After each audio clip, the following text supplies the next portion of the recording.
Good morning विद्यार्थी मित्रमैत्रिणींनो. आता आपण अजीम नवाज राही यांचे दुष्काळ काही दाहक संदर्भ या कवितेचा आशय आपण पाहिलेला आहे. त्यानंतर आपण दुसरी कविता पाहणार आहोत, जातीय दंगल 12 भानगडींची 13 वळणं. या कवितेमध्ये कवी राही म्हणतात, विविध जाती धर्माच्या समन्वयाची दीर्घ परंपरा आपल्या देशाला आहे. विविधतेने नटलेल्या अनेक संस्कृती गेल्या अनेक वर्षापासून या मातीत गुण्या गोविंदाने एकत्र नांदत आलेल्या आहेत. मात्र समन्वयाची ही वर्षानुवर्षाची परंपरा ज्यांच्या हितसंबंध आड येते असे मुठभर लोक जाणीवपूर्वक स्वतःच्या स्वार्थासाठी जाती धर्माच्या नावावर दंगली घडवून आणतात. या दंगलीची भीषणता आणि दंगलीमागच्या व्यूह रचनेचे राजकारण कवी जातीय दंगल 12 भानगडींची 13 वळणं या कवितेतून उघडे पाडतो. दंगली कशा घडवल्या जातात, दंगलीच्या कारणाशी सुतराम संबंध नसणाऱ्या सामान्य माणसं दंगलीत कशी होरपळतात याचे विश्लेषण कवी या कवितेत करतो. दंगली आधीच्या आणि दंगलीनंतरच्या परिस्थितीचे अन्वयार्थ कवी उलगडून दाखवतो. हातात हात घालून सलोख्याने एकत्र राहणाऱ्या गावाला दंगलीमुळे कसा फाटाफुटीचा शाप मिळतो, समन्वयाच्या पुरातन परंपरा एका दंगलीने कशा नष्ट होतात याचे वास्तव आकलन कवीने या कवितेत मांडले आहे. दंगलीच्या काळातील दंगलग्रस्त गावाची वेगवेगळ्या अवस्थांतरे या कवितेत अनुभवास येतात. शब्दांचे थवे पसार होणे, समष्टीच्या झाडांचा मोगरा झडणे, विवेकाचा मळवट ओस पडणे, माणुसकीचे व्याकरण विसरणे, वातावरणाच्या कागदावर भाषेच्या किंकाळ्या घुमणे, गाव वृक्षाला दहशतीच्या वाळवीने पोखरणे, उगवतीचा चेहरा भेदरणे, विसाव्याच्या कणसांची कापणी होणे, एकोप्याच्या मानेवरून वावड्यांची सुरी फिरणे, वडिलोपार्जित सौजन्याचा कणा मोडणे, कुटील कारवायांचा पळस डवरणे, शहाण्या लोकांनी अकला घाण ठेवणे यासारख्या नव्या वाक्यप्रचारातून दंगलीची भयानकता कवी अधोरेखित करतो. नव्या प्रतिमा, प्रतीकं आणि भाषेचा सहज वापर हे या कवितेचे वेगळेपण आहे. कवितेच्या शेवटी शांततेचे प्रतीक असलेल्या कबुतराचा थवा मंदिरावरून मशिदीच्या घुमटावर येऊन विसावतो अशी आशावादी आणि सूचक मांडणी कवी करतो. हे आशावादी स्वप्न कवीला माणसात पाहावयास मिळते. अशा प्रकारे दंगल 12 भानगडींची 13 वळणं ह्या कवितेचा आशय आहे. त्याचबरोबर अजीम राही यांची तिसरी कविता आहे, सुरक्षेची हमी देणारा कळपवाद. या कवितेचा आशय असा आहे, कळप करून राहणे ही जशी पशुपक्ष्यांची तशीच मानवाची ही मूलभूत प्रवृत्ती आहे. माणूस मुळातच समाजशील प्राणी आहे. त्यामुळेच तो समूहाने राहतो. समूहाने राहताना पशुपक्ष्याप्रमाणेच तो समान गुणवैशिष्ट्यांचा शोध घेतो. सामाजिक जीवनासाठी ती त्याची गरज असते. मात्र अशा समूहाचे कळपात रूपांतर होते आणि कळपाच्या ताकदीचा वापर करून कळपाबाहेर दुर्बलांचा छळ केला जातो. त्यांना विविध प्रकारे त्रास दिला जातो. ही अशी कळपवादी वृत्ती समाजाच्या सर्व क्षेत्रात अनुभवास येते.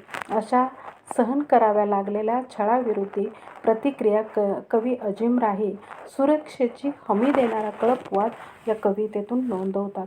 मुळात ज्या मुस्लिम अल्पसंख्य समूहात कवी अजीम राही जन्माला आले आहेत त्या अल्पसंख्याक समूहाला अशा प्रकारच्या समस्येला अनेकदा सामोरे जावे लागले आहे.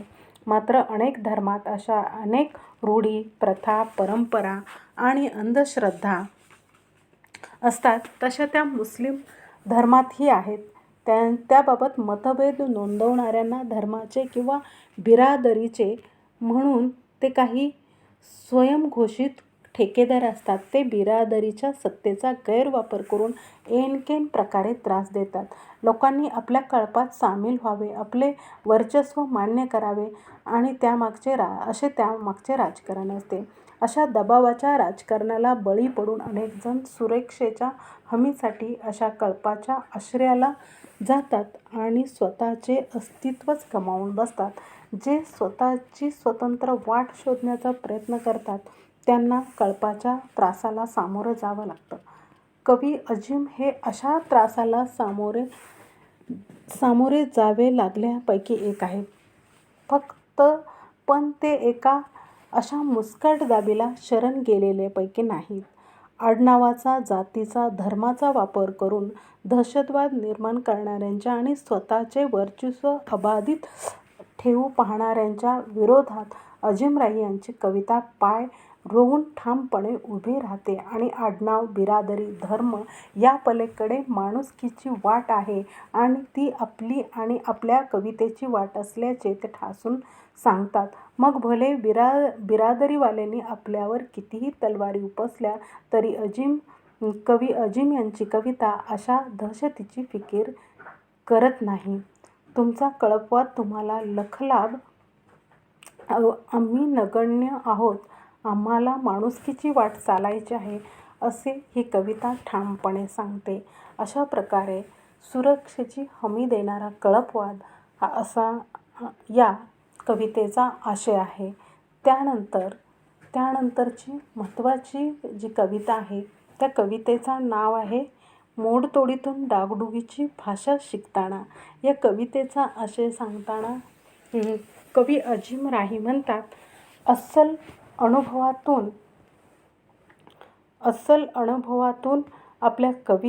आपल्या चांगल्या कवितेचा मार्ग सुकर बनवते. अस्सल अनुभवातून चांगल्या कवितेचा मार्ग सुकर बनतो.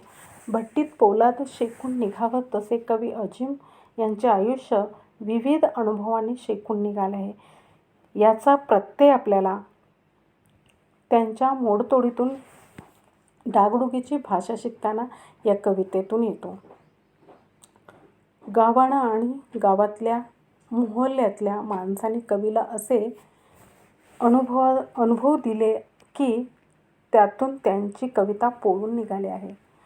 गावातला कळवळा, सहानुभूती, समूहभाव, परस्पर सहकार्याची भावना संपुष्टात आल्याचे, सामान्य गरीब माणसाचे शोषण वाढल्याचे दुःख कवी या कवितेतून व्यक्त करतो. काळे आणि पांढरी हे गावगाड्याचे अविभाज्य घटक आहेत, पण या दोन्हीचीही सर्वांगाने मोठ्या प्रमाणात पडझड झाली असल्याच्या वास्तवाकडे कवी लक्ष वेधतो.